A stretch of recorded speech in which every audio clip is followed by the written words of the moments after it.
So as mentioned previously, below the volunteers table is the form that you can use to create a volunteer.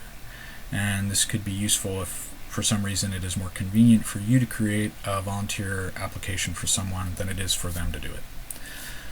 This works similarly to creating a badge administratively. It will use the email address that you enter to look up an existing user account, any existing user account that's using the email address, and if it finds one, it will attach this volunteer application to that user account. If it doesn't find email address for a user, it will create the user account, create a new user account with the email address, and it will attach this volunteer application to that new user account, and it'll email that person with the information they need in order to log into their new account. So I'm going to create a new volunteer here.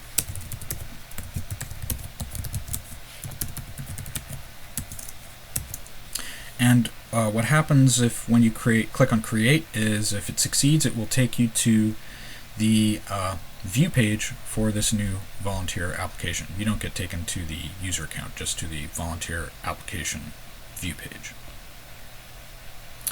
So you can see that we were taken to the view page for the new volunteer application, and so that worked.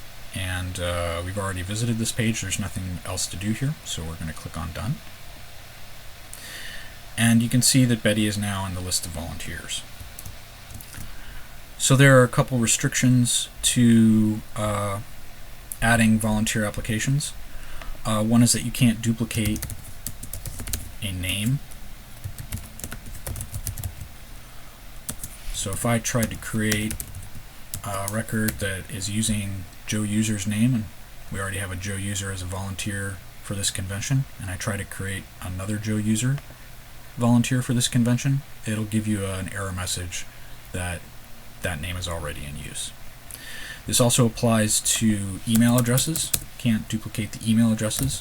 So if I were to try to create a volunteer application for Joe Friend, but I'm using joeuser.com as an email address, which Joe User is already using, and I click on create, I'll also get a message that that email address is already in use by a volunteer for this convention. And then lastly, note that regardless of whether you duplicate a name or an email address for volunteers in your convention, a user can only have one volunteer application at a time for your convention. So if you attempt to create a volunteer application for a user who already has one, regardless of whether you're duplicating, even if you're not duplicating their name or the email address that they're using, it'll fail.